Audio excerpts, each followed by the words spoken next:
Andrew Holden is the editor-in-chief of The Age in Australia, and today you told a story about a disaster that struck in 2010.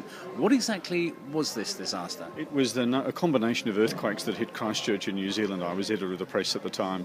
We had a 7.1 in September of 2010, but the killer was in February 2011, where there were some 185 people killed. And as far as concerned the press, our building was damaged. We were never able to go back, and so we had to basically report news on the run.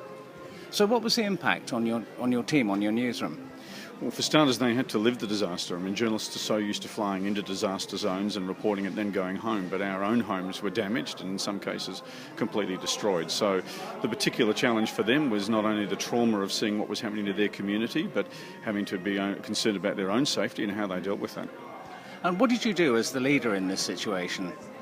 Fundamentally, we went back to basics. It was as much around reporting our news to the websites. We found out during the afternoon of that first day that we did have a printing press that could operate. And the most important thing we did to our community was to put out a newspaper the next day, just a fairly fundamental, basic 20-page broadsheet. But it became the first news for a lot of people in Christchurch to tell them what had happened to them. And how has this changed your thinking about dealing with disaster? I think it showed the extraordinary ability of journalists to do their job no matter the pressure that is put before them. Their resilience in Christchurch was incredible.